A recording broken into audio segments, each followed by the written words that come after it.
दोस्तों स्वागत है आपका बिहार न्यूज में। दोस्तों मैं हूं फिरदौस गनी और आप देख रहे हैं केडीवी लाइव। दोस्तों आज हो चुका है 4 अक्टूबर 2021। तो आज की बिहार की टॉप न्यूज लेकर आए हैं आपके लिए।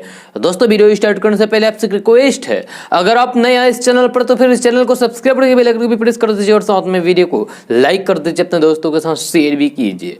तो चलिए दोस्तों स्टार्ट करते हैं आज के पूरे बिहार की टॉप न्यूज।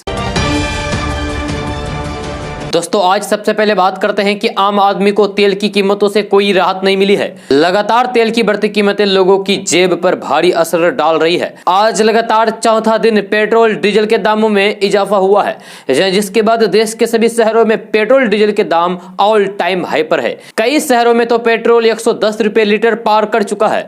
जहां सरकारी तेल कंपनियों ने आज पेट्रोल की कीमत 25 पैसे प्रति लीटर बढ़ा दी है। इसके साथ ही डीजल के दाम में भी 30 पैसे प्रति लीटर इजाफा हुआ है। आपको बता दें कि मध्य प्रदेश, राजस्थान, महाराष्ट्र, आंध्र प्रदेश, बिहार, तेलंगाना, कर्नाटक, ओडिशा, जम्मू कश्मीर और लद्दाख में पेट्रोल का भाव 100 रुपए पार हो चुका है। ये पहले ही हो चुका है। मुंबई में पेट्रोल की कीमतें सबसे अधिक है। दोस्तों बिहार में चक्रवाती तूफान से पैदा हुए कम दबाव के क्षेत्र का असर अभी 12 घंटे बिहार के अलग अलग जिलों में बना हुआ रहेगा। जब मौसम विज्ञान केंद्र के मुताबिक दक्षिण बिहार पर बने कम दबाव का क्षेत्र रविवार की दोपहर तक पश्चिमी बिहार और पूर्वी बिहार के ऊपर आ गया है। इस कारण अगले 12 घंटे तक उत्तर बिहार में बारिश और ठंड का गिरने की आशंका है, जबकि पूर्वी चंपारण, शिवहर, मुजफ्फरपुर और सीतामढ़ी में भारी बारिश के आसार हैं। वहीं पश्चिमी चंपारण, दरभंगा, सिवान, गोपालगंज, मधुबनी, समस्तीपुर, सुपौल, मधेपुरा, अररिया, पूर्णिया, किशनगंज में भी भारी बारिश हो सकती है। अगले 12 घंटे तक बिहार में 60 किलोमीटर प्रति घंटे की रफ्तार से तेज हवा चलने की संभावना है। मुख्यमंत्री नीतीश कुमार ने चक्रवाती तूफान के कारण बाढ़ जैसे हालात को देखते हुए पटना, नालंदा और नवादा जिले के प्रभावित इलाकों का सड़क मार्ग से जायजा लिया। साथ ही उन्होंने राहत कार्य को लेकर अधिकारियों को आवश्यक निर्देश दिए। लगभग 6 घंटे तक मुख्यमंत्री ने प्रभावित इलाकों का दौरा किया और ग्रामीणों से स्थिति की जानकारी ली। दोस्तों बिहार में इन दिनों पंचायत चुनाव हो रहा है। इलेक्शन को लेकर सुरक्षा व्यवस्था के कड़े इंतजाम किए गए हैं। इसी कड़ी में एक ताजा खबर समस्तीपुर जिले से सामने आ रही है, जब पंचायत चुनाव में ड्यूटी करके लौट रहे एक सिपाही की अचानक जान चली गई। जहां मौत के बाद इस सिपाही के घर में कोहराम मच गया। घर वालों का रो रो कर बुरा हाल हो गया है। घटना बिहार के समस्तीपुर जिले के उज्जियारपुर थाना का है। उज्जियारपुर थाने में तैनात सिपाही मोहम्मद जसीम खान की मौत हो गई। मृतक सिपाही मोहम्मद जसीम खान मूल रूप से बिहार के ही दरभंगा जिले के जमालपुर के रहने वाले थे। बताया जा रहा है कि मोहम्मद जसीम खान पंचायत चुनाव में ड्यूटी करके लौट रहे थे। इस दौरान अचानक से उनकी तबीयत खराब हो गई और पल भर में उन्होंने दम तोड़ दिया। दोस्तों बिहार के लोगों को एक और बड़ी सौगात मिलने जा रही है। जब बिहार में कुल 25 बंदरगाह बनने की तैयारी है, जिसको लेकर कवायद शुरू हो गया है। बिहार को जल मार्ग विकसित करने के लिए सरकार ने इसकी पहल की है। अब बिहार में भी जल के रास्ते यानी कि पानी के रास्ते व्यापार और यातायात शुरू हो जाएगी। बिहार उत्तर प्रदेश और नेपाल जल मार्ग से जुड़ जाएगा। रोजगार का अवसर भी खुलेगा। कम पैसे में लोग सफर कर पाएंगे। दोस्तों इस वक्त एक बड़ी खबर पटना से सामने आ रही है। जहां आयकर विभाग ने बिहार के 17 बड़े कारोबारियों के खिलाफ एक्शन ले लिया है। इन सभी के ऊपर टैक्स चोरी करने का आरोप है। जहां राजधानी पटना, मुजफ्फरपुर और भागलपुर के अलावा अन्य जिलों के बिजनेसमैन के खिलाफ टैक्स डिपार्टमेंट ने कार्रवाई की है। आयकर विभाग की इस बड़ी कार्रवाई में कुल 17 पटाखा कारोबारियों पर एक्शन लिया गया है। इसमें पटना, मुजफ्फरपुर और भागलपुर के 2-2 कारोबारी शामिल है, जबकि गया और समस्तीपुर के 3-3 कारोबारी के खिलाफ एक्शन लिया गया है। आरा और बक्सर के भी पटाखा कारोबारियों पर आयकर विभाग की टीम ने नकेल कसी है। इस लिस्ट में गोपालगंज और सिवान का भी एक कारोबारी का नाम शामिल है। इन सभी के ऊपर टैक्स चोरी करने का आरोप लगा है। दोस्तों एनसीबी ने मुंबई से गोवा जा रहे पानी जहाज पर एक हाई प्रोफाइल पार्टी का भंडाफोड़ किया है। इसमें कई हाई प्रोफाइल और सेलिब्रिटीज से जुड़े लोगों का नाम सामने आया है। एनसीबी 8 लोगों को हिरासत में लेकर पूछताछ कर रही है, जिसमें बॉलीवुड सुपरस्टार शाहरुख खान के बेटे आर्यन खान भी शामिल है। यही नहीं, अब सुनने में आ रहा है कि शाहरुख खान के बेटे आर्यन खान को एनसीबी ने गिरफ्तार भी कर लिया है। एनसीबी की टीम यात्री बनकर क्रूज पर छापा मारने पहुंची थी, जिसमें भारी मात्रा में नशीले पदार्थ बरामद किए गए थे। पुलिस ने 8 8 लोगों को हिरासत में ले लिया है, जिनमें 2 महिलाएं भी शामिल है। एनसीबी प्रमुख SN प्रधान ने कहा है कि हिरासत में लिए गए लोगों से जो जानकारी मिलेगी उसके आधार पर आगे की छापेमारी की जाएगी। एनसीबी मुंबई के डायरेक्टर समीर वानखेड़े ने बताया है कि इस सिलसिले में शाहरुख खान के बेटे आर्यन खान, अरबाज खान के बेटे अरबाज मर्चेंट, मुनमुन धमेचा, नुपुर सारिका, स्मित सिंह, मोहक जसवाल, विक्रांत छोकर, गोमित चोपड़ा से पूछताछ की जा रही है। इसके साथ ही एनसीबी ने मुंबई तट पर क्रूज रेव पार्टी के आयोजकों को भी समन भेजा है। एनसीबी के अधिकारी ने बताया है कि हम निष्पक्ष जांच करेंगे और अगर किसी सेलिब्रिटी या फिर अमीर लोगों से संबंध सामने आते हैं तो हमें फर्क नहीं पड़ता, हम कानून के दायरे में रहकर काम करेंगे। दोस्तों, लालू परिवार में छिड़ी जंग अब आखिरी मुकाम पर पहुंचती नजर आ रही है। जब लालू राबड़ी के बड़े बेटे तेज प्रताप यादव ने तेजस्वी यादव पर सबसे बड़ा हमला बोला है। तेज प्रताप यादव ने कहा है कि लालू प्रसाद यादव को बंधक बनाकर दिल्ली में रखा गया है, जहां उन्हें पटना नहीं आने दिया जा रहा है। तेज प्रताप यादव ने कहा है कि जो लोग आरजेडी का राष्ट्रीय अध्यक्ष बनने का सपना देख रहे हैं उनका सपना पूरा नहीं होने देंगे। यानी कि तेज प्रताप यादव अपने ही छोटे भाई तेजस्वी यादव को लेकर यह बयान दिया है। दरअसल तेज प्रताप यादव ने अपना नया संगठन बनाया है जिसका नाम है छात्र जनशक्ति परिषद। जी हाँ, कल उस संगठन का प्रशिक्षण शिविर था। तेज प्रताप यादव ने उसी शिविर में अपने समर्थकों को संबोधित करते हुए कहा है कि हमारे पिताजी दिल्ली में वे रहते थे तो हमारे घर का दरवाजा खुला रहता था, वे आउट हाउस में बैठे रहते थे और महान जनता से मिलने जुलने का काम करते थे। कुछ लोगों ने क्या किया, वही तेज प्रताप यादव ने कहा है कि हमारे पिताजी को पटना नहीं आने दिया जा रहा है, दिल्ली में बंधक बना करके रखा गया है। तेज प्रताप यादव ने अपने समर्थकों को संबोधित करते हुए कहा है कि कुछ लोगों ने आरजेडी का राष्ट्रीय अध्यक्ष बनने का सपना देख लिया है। वे कौन लोग हैं उन्हें सब जानता है, उनका नाम लेने की जरूरत नहीं है। पिताजी को जेल से आए हुए महीने भर साल भर हो गया है, वही लोग हमारे पिताजी को दिल्ली में ही रोक कर रखा है। तेज प्रताप यादव ने कहा है कि ऐसे लोगों का सपना वे पूरा नहीं होने देंगे। दोस्तों, भारत में कोयले का गंभीर संकट चल रहा है, जहां इस वजह से कई पावर प्लांट में बिजली का उत्पादन बंद होने की आशंका है। जहां इसके बाद कोयला खनन कंपनियां कोल इंडिया लिमिटेड निशाने पर आ गई है। जहां केंद्र सरकार ने कोल इंडिया को कहा है कि बिजली बनाने वाले संयंत्र में कोयले की नियमित आपूर्ति की जाए। केंद्रीय एजेंसी सेंट्रल इलेक्ट्रिसिटी अथॉरिटी के अनुसार भारत के 72 थर्मल पावर प्लांट में 8,817 मेगावाट बिजली का उत्पादन ठप पड़ गया है। बिजली की मांग लगातार बढ़ रही है। कोयला सचिव अनिल जैन ने कंपनी के चेयरमैन प्रमोद अग्रवाल को 27 सितंबर को एक पत्र लिखा था। यह कहा है कि पावर प्लांट में कोयला का स्टॉक लगातार कम हो रहा है। यह कई बार कहने के बावजूद भी अब तक स्थिति में सुधार नहीं आया है। इस मसले पर मंत्री लेवल की बैठक हो चुकी है। पावर प्लांट में कोयले की समस्या दूर करने को लेकर कई सुझाव दिए हैं, जिस पर अब तक अमल नहीं हो पाया है। आपको बता दूं कि देश में लगातार बिजली की मांग बढ़ रही है। जून के बाद से बिजली की डिमांड 200 गीगावाट पार कर गई है। दोस्तों, बॉलीवुड फिल्म एक्टर मनोज बाजपेयी के पिता राधाकांत बाजपेयी का निधन रविवार को सुबह हो गया है। जहां वे पिछले काफी समय से बीमार थे। 85 साल के राधाकांत बाजपेयी का इलाज दिल्ली के एक अस्पताल में चल रहा था। इलाज के दौरान उन्होंने अंतिम सांस ली। मनोज बाजपेयी के अपने पिता के बीमार होने की सूचना मिलने के बाद केरल में अपनी फिल्म की शूटिंग को बीच में ही छोड़कर दिल्ली पहुंच गए थे। जब मनोज को अपने पिता से गहरा लगाव था। दोस्तों, बिहार में चकबंदी लागू करने के लिए बिहार सरकार ने अपनी तैयारियां शुरू कर दी है। राजस्व एवं भूमि सुधार विभाग चकबंदी कानून में इसके लिए संशोधित कर रहा है, लेकिन अब इस कानून से जुड़े जो नई जानकारियां सामने आ रही है वह इस बात का संकेत है कि चकबंदी में पंचायत प्रतिनिधियों की भूमिका बड़ी होने वाली है। जब नवनिर्वाचित पंचायत प्रतिनिधियों की चकबंदी में खास भूमिका होगी। अधिकारियों को अपने क्षेत्र की चकबंदी में इनकी सलाह माननी होगी। राजस्व एवं भूमि सुधार विभाग चकबंदी से जुड़े कानून में कई संशोधित करने जा रहा है। जब प्रस्ताव तैयार है, केवल सरकार की मंजूरी का इंतजार है। प्रस्ताव पर विधि विभाग की सहमति पहले ही मिल चुकी है। यह राजस्व एवं भूमि सुधार विभाग ने चकबंदी कानून में संशोधन के लिए जो प्रस्ताव तैयार किया है उसके मुताबिक गांव में सलाहकार समितियों का स्वरूप पहले से बदल जाएगा।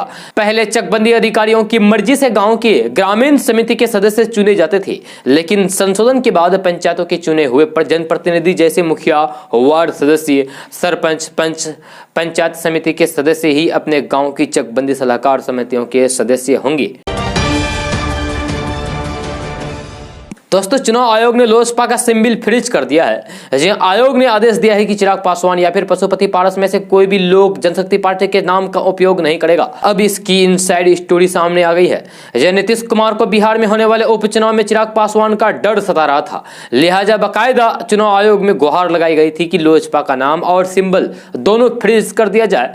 दरअसल पशुपति कुमार पारस ने 4 दिन पहले यानी कि 28 सितंबर को चुनाव आयोग को चिट्ठी लिखी थी, जहां उन्होंने कहा था कि बिहार में उपचुनाव होने वाले हैं और उन्हें आशंका है कि चिराग पासवान इस उपचुनाव में लोजपा के नाम और सिंबल का उपयोग कर सकते हैं। जहां चिराग पासवान ने कहा था कि वे पार्टी के अध्यक्ष हैं, चुनाव आयोग इस पर सुनवाई कर रहा है कि लोजपा का असली अध्यक्ष कौन है। ऐसे में किसी गुट को उपचुनाव में लोजपा का नाम और सिंबल उपयोग करने का अधिकार नहीं होना चाहिए। पशुपति कुमार पारस ने चुनाव आयोग से तत्काल प्रभाव से लोजपा का नाम और सिंबल दोनों फ्रीज करने की गुहार लगाई थी। 4 दिनों के भीतर आयोग का फैसला आ गया। दोस्तों पीएनजी और सीएनजी की कीमत में बढ़ोतरी की घोषणा की है। जहां प्राकृतिक गैस की कीमत बढ़ने के बाद पटना में शनिवार को सीएनजी 2 रुपए प्रति किलो और घरों में पाइप के जरिए पहुंचने वाली रसोई गैस 1 रुपए महंगी हो गई है। गेल के इस फैसले के बाद पटना में सीएनजी 65 रुपए 90 पैसे प्रति लीटर हो गई है। जो नया मूल्य 2 अक्टूबर को सुबह 6 बजे से प्रभावी हो गया है। वहीं अगर प्याज की बात करें तो पटना की थोक मंडी में प्याज की कीमत में उछाल आई है। पिछले 4 दिनों में खुदरा बाजार में प्याज के दाम में 10 रुपए प्रति किलो का इजाफा हो चुका है।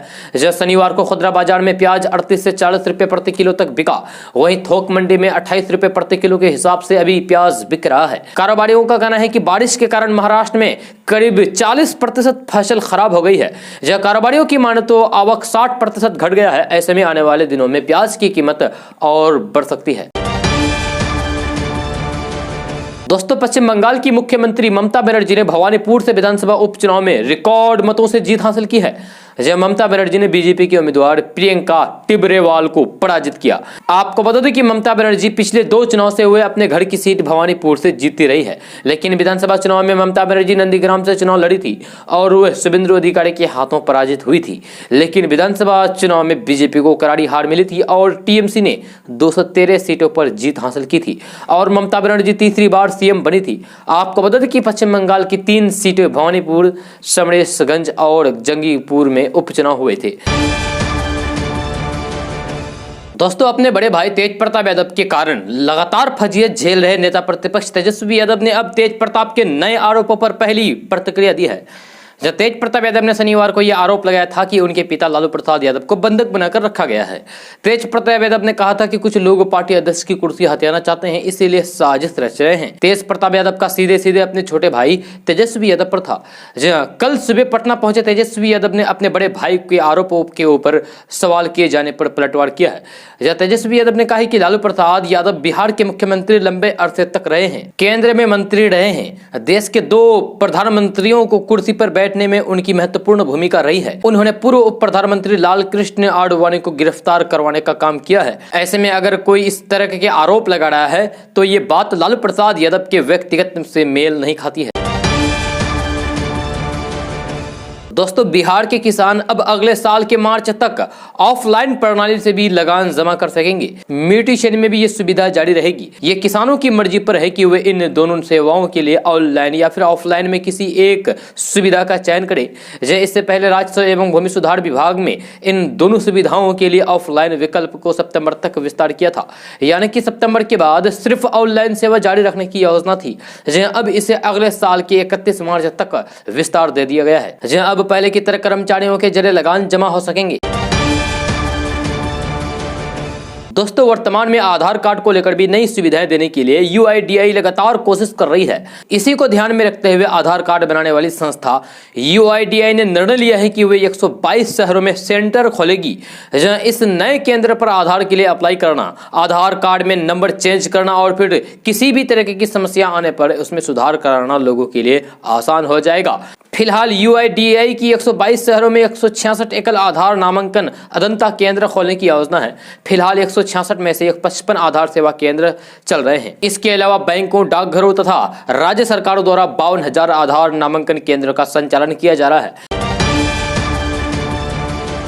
दोस्तों बिहार पुलिस में बड़ी जिम्मेवारी संभाल रहे एक एसपी की अश्लीलता की खूब चर्चा हो रही है। इंस्पेक्टर रैंक के अधिकारी ने एसपी साहब की अश्लीलता से पर्दा हटाकर उसे दुनिया के सामने ला दिया है।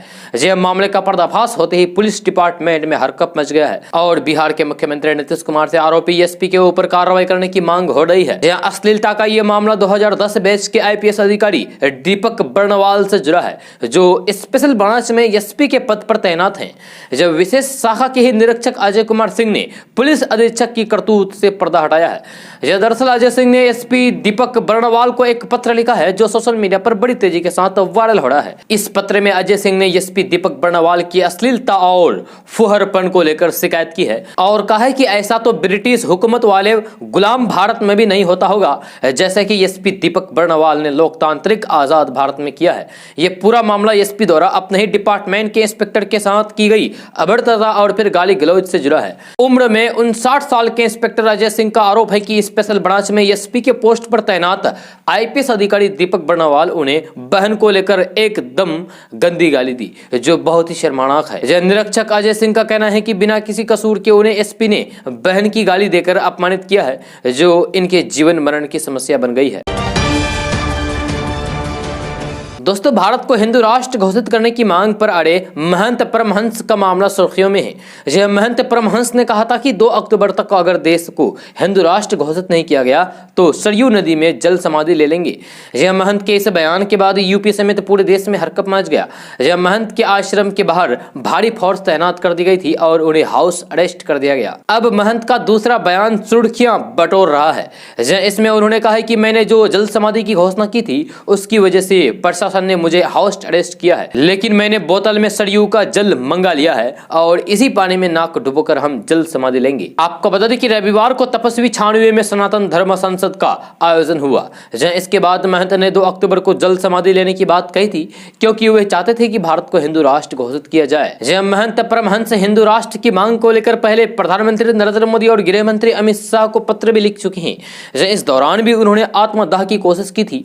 हालांकि चिता पर बैठते ही पुलिस आ गई थी और पुलिस ने उन्हें रोक लिया था। वही जल समाधि के मुद्दे पर हिंदू महासभा ने भी महंत का समर्थन किया था और कहा था कि देश भर से 1 लाख लोग महंत के साथ सरयू नदी में आत्म आहुति देंगे और इसके लिए अयोध्या में कार्यकर्ता जमा भी होने लगे थे। हिंदू महासभा के राष्ट्रीय महासचिव देवेंद्र पांडे ने कहा था कि हमारा उद्देश्य शुरू से ही यही रहा है। करीब 4 महीने पहले हमने सीएम योगी को पत्र भी लिखा था और मांग की थी कि गो हत्या बंद होनी चाहिए और भारत को हिंदू राष्ट्र घोषित होना चाहिए। पांडे ने पीएम मोदी को भी पत्र लिखकर यह कहा था कि सरकार को महंत की बात मान लेनी चाहिए। अगर महंत जल समाधि लेते तो इसकी पूरी जिम्मेदारी सरकार की होगी।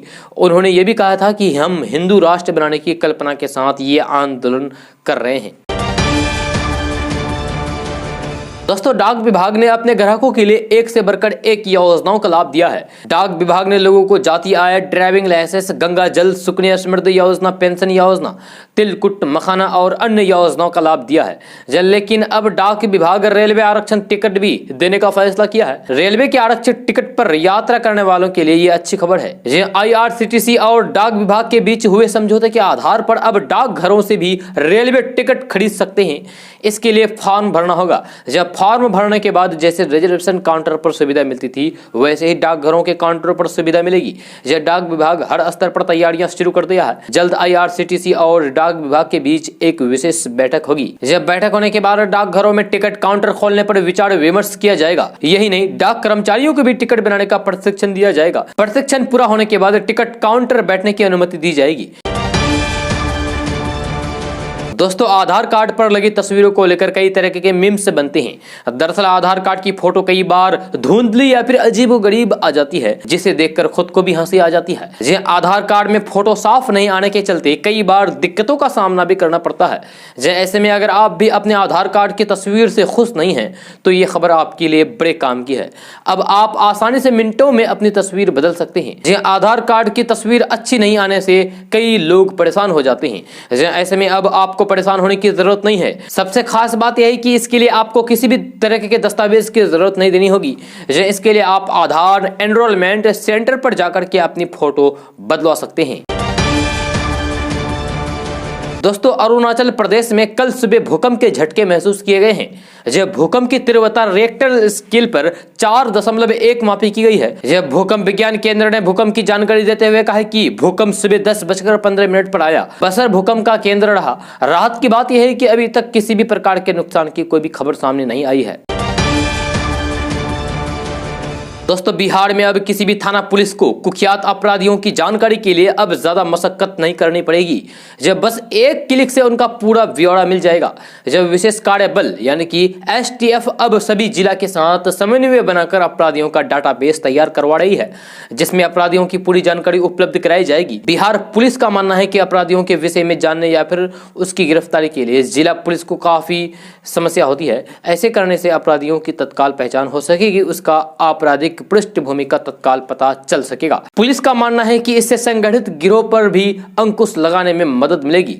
एसटीएफ के एक अधिकारी ने बताया है कि अपराधियों की पूरी जानकारी का डेटा तैयार करवाने के बाद इसे एक विशेष वेबसाइट पर अपलोड कर दिया जाएगा। वेबसाइट पर डाले जाने के बाद अपराधियों की पूरी पृष्ठभूमि, उसकी जानकारी सार्वजनिक हो जाएगी, जिसे कोई भी थाना पुलिस के आला अधिकारी या फिर एसटीएफ के अधिकारी भी तुरंत देख सकेंगे। दोस्तों बिहार के शहरों में अब लोगों को कूड़ा की बदबू नहीं महसूस होगी, यानी कि कूड़ा परेशान नहीं करेगी। जब बिहार के सभी शहरी निकायों में कूड़ा डंपिंग पॉइंट शहर के बाहर होगा। यह नगर विकास एवं आवास विभाग ने इस दिशा में पहल और तेज कर दी है। जब फिलहाल 142 पुराने शहरों निकायों में 50% में कूड़ा डंपिंग पॉइंट के लिए जमीन चिन्हित कर ली गई है। जिन निकायों में जमीन अभी तक चिन्हित नहीं हो पाई है, वहां के जिलाधिकारियों को इस बात का निर्देश दिया गया है। शहरी निकायों में कूड़ा निस्तारण में सबसे बड़ी बाधा जमीन को लेकर ही आ रही है। जब कई शहरी निकायों में एक जगह जमीन उपलब्ध नहीं हो पाने के कारण शहर के अंदर ही जहां तहां कूड़ा संग्रह किया जा रहा है। इस समस्या को दूर करने के लिए ही शहर के बाहर जमीन चिन्हित करने का निर्देश दिया है। अगर जमीन मिलने में दिक्कत हो रही है तो फिर लीज पर भी जमीन लेने को कहा गया है। दोस्तों बिहार में खादी को बढ़ावा देने के लिए 3 और खादी मॉल खुलेंगे। इसके लिए बिहार सरकार ने जिला चिन्हित कर लिया है। बिहार सरकार ने पटना के अलावा पूर्णिया, मुजफ्फरपुर एवं भागलपुर में जल्द ही खादी मॉल का निर्माण कार्य शुरू करेगी। ये बातें गांधी जयंती के अवसर पर बिहार राज्य खादी ग्रामोद्योग बोर्ड द्वारा खादी मॉल में आयोजित कार्यक्रम में उद्योग मंत्री सैयद शाहनवाज हुसैन ने दी है। इसके साथ ही उन्होंने शनिवार से खादी मॉल में वस्त्रों की बिक्री पर 30% की छूट की घोषणा की है। खादी पूरे देश के साथ बिहार के भी करोड़ों लोगों की आजीविका का साधन है। उन्होंने कहा है कि आज खादी के प्रति संकल्प लेने का दिन है। हम लोग सब मिलकर खादी एवं ग्रामोद्योग को बढ़ावा देने के लिए संकल्प लें, ताकि राज्य के यानी कि बिहार के हजारों बुनकरों एवं युवाओं को रोजगार मिल सके। दोस्तों बिहार में गांधी जयंती के मौके पर चलाए गए कोरोना टीकाकरण महाअभियान के तहत 26,40,621 व्यक्तियों को कोरोना टीका दिया गया। स्वास्थ्य विभाग द्वारा यह आंकड़ा रात 8 बजे तक कोविन पोर्टल पर अपलोड किया जा चुका था। दोस्तों बिहार में अब तक पंचायत चुनाव के 2 चरणों की मतगणना हो चुकी है। जीते हुए प्रत्याशियों और उनके समर्थकों द्वारा खूब खुशियां मनाई जा रही है। लेकिन इसी बीच सीतामढ़ी से पुलिस वालों को दौड़ा दौड़ा कर पीटने का मामला सामने आया है। दरअसल चुनाव में जीत दर्ज करने के बाद मुखिया जी और उनके समर्थक विजय जुलूस निकाल रहे थे। जुलूस में समर्थकों द्वारा तेज आवाज में डीजे बजाया जा रहा था। जब पुलिस वालों ने जब उन्हें मना किया तो फिर लोगों ने दौड़ा दौड़ा कर खूब पीटा। इसकी सूचना पर नानपुर थाने की ASI RK यादव के नेतृत्व में पुलिस टीम मौके पर पहुंची और मुखिया समर्थकों को डीजे बजाने से रोका। इसके बाद आक्रोशित समर्थकों ने पुलिस की टीम को दौड़ा दौड़ा कर पीटा। साथ ही टीम पर पत्थरबाजी भी की गई। अब इस पूरी घटना का वीडियो सोशल मीडिया पर बहुत ही तेजी के साथ वायरल हो रहा है। दोस्तों उत्तर प्रदेश में विधानसभा चुनाव से पहले AIMIM के असदुद्दीन ओवैसी की रणनीति ने समाजवादी पार्टी और बहुजन समाजवादी पार्टी की टेंशन बढ़ा दी है। बताया जाता है कि ओवैसी की रणनीति को देखते हुए अखिलेश यादव भी चुनाव से पहले अपना प्लान बदल सकते हैं। ओवैसी ने यूपी के करीब 100 सीटों पर चुनाव लड़ने का ऐलान किया है। जानकारी के मुताबिक यूपी के सियासी रण में एंट्री के बाद से असदुद्दीन ओवैसी रणनीति बनाने में जुट गए हैं। बताया जा रहा है कि ओवैसी की कोशिश है कि यूपी की छोटे दलों के साथ गठबंधन किया जाए। इसके लिए में ओबीसी ने सहलदेव समाज पार्टी के ओम प्रकाश राजभर, प्रगतिशील समाज पार्टी के शिवपाल यादव, आजाद समाज पार्टी के चंद्रशेखर आजाद रावण से संपर्क कर चुके हैं। जब बताया जा रहा है कि बिहार की तरह यूपी की चुनावी रण में ओबीसी रणनीति बनाने में जुट गए हैं। बिहार में ओबीसी की पार्टी एआईएमआईएम ने रालोसपा और बसपा के साथ गठबंधन किया था। जब बिहार चुनाव में ओबीसी की पार्टी को पहली बार 5 सीटों पर जीत मिली थी। माना जा रहा है कि ओबीसी बिहार की तरह ही यूपी में भी सियासी दांव खेल रहे हैं। असदुद्दीन ओबीसी की नजर यूपी के मुस्लिम बाहुबली नेताओं पर है। इस कड़ी में ओबीसी ने पिछले दिनों अहमद अतीक के परिवार के लोगों से मुलाकात किया था। बताया जा रहा है कि कानपुर के किसी भी सीट से अतीक अहमद की पत्नी ओबीसी की टिकट पर चुनाव लड़ सकते हैं। जहां आपको बता दूं कि असदुद्दीन ओबीसी ने यूपी में 100 सीटों पर चुनाव लड़ने का ऐलान किया था। इसके बाद ओबीसी की पार्टी ने तैयारियां शुरू कर दी है। बिहार चुनाव में 5 सीटों में मिली जीत के बाद से ही एआईएमआईएम यूपी में इलेक्शन फाइट करने की तैयारी में जुट गई है। दोस्तों, इस वक्त एक बड़ी खबर सामने आ रही है, जहां अपराधियों ने बड़ी घटना को अंजाम देते हुए एटीएम काटकर 20 लाख रुपए लूट लिए हैं। इस घटना के बाद से इलाकों में हरकंप मच गया है। मामले की सूचना मिलने पर पहुंची पुलिस जांच में जुट गई है। जब बदमाशों ने बैंक में लगे एटीएम को भी क्षतिग्रस्त कर दिया है। यह घटना बिहार के मुजफ्फरपुर जिले के सदर थाना क्षेत्र के कच्ची पक्की चौक के पास की है। मिली जानकारी के अनुसार कुछ बदमाशों ने एक्सिस बैंक का एटीएम काटकर 20 लाख रुपए लूट की घटना को अंजाम दिया है। जब कैश को बैग में भरकर बदमाश मौके से फरार हो गए। स्थानीय लोगों की सूचना पर पहुंची पुलिस छानबीन में जुट गई है। दोस्तों, केंद्रीय पेट्रोलियम मंत्री हरदीप सिंह पुरी पेट्रोल और गैस की बढ़ती हुई कीमतों पर पूछे गए सवालों से बचते नजर आए। यह सोशल मीडिया पर इससे जुड़ा एक वीडियो वायरल हो रहा है। यह वीडियो में साफ देखा जा सकता है कि जब हरदीप सिंह पुरी से पेट्रोल और गैस की बढ़ती हुई कीमतों के बारे में पूछा गया तो उन्होंने छोड़ो यार कहा और पत्रकारों से बचते हुए निकल गए। वीडियो राष्ट्रीय राजधानी दिल्ली के कैट इलाके का है। उज्ज्वला योजना हमारी 2016 में आरंभ हुई थी। उस समय मोदी जी की सरकार ने 8 करोड़ सिलेंडर बांटे। फिर महामारी के दौरान, जो क्योंकि महामारी के कारण लोगों को बहुत कष्ट हुआ, फिर तब दिए सिलेंडर। पर अभी जो है हम ये चाह रहे थे कि जहाँ भी 90% सैचुरेशन नहीं है, कुछ ऐसे एरियाज हैं जहाँ पे लोग हैं, तो आज हम एक इस छोटे कार्यक्रम में अपनी सेवा समर्पण के दौरान 107 हम सिलेंडर डिस्ट्रीब्यूट करें। ठीक है। लेकिन सर सवाल सर यही है कि पंजाब में क्या, पंजाब के इसमें के साथ क्या वो है? नहीं, क्या लिंक बता दीजिए मेरे को। लेकिन सर इसी से लिंक पूछ लेते सर, लगातार जो पेट्रोल डीजल और अच्छा ऐसा है तो इसका क्या करिए? ये भी बांटना मुफ्त कर दें, बंद कर दें, क्योंकि पेट्रोल आज छोड़ो यार।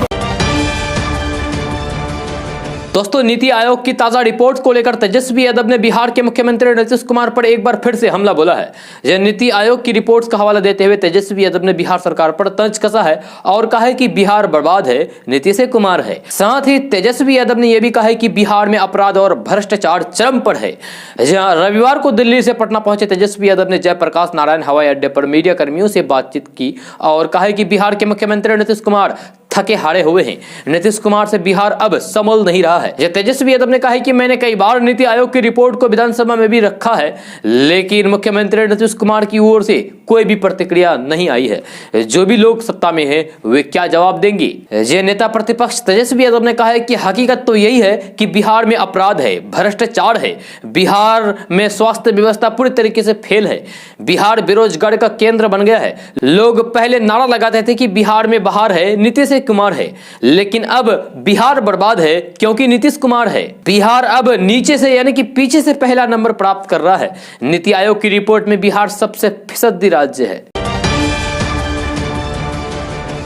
दोस्तों, अफगानिस्तान में तालिबानी शासन में बच्चों की स्थिति को लेकर दिल दहला देने वाला खुलासा हुआ है। स्थानीय और अंतर्राष्ट्रीय सूत्रों के अनुसार तालिबानी राज आने के बाद अफगानिस्तान में बच्चे भूखे से मर रहे हैं और अगर यही हाल रहा तो फिर अगले साल के अंत तक वहां 10 लाख बच्चों को जानलेवा कुपोषण का सामना करना पड़ सकता है।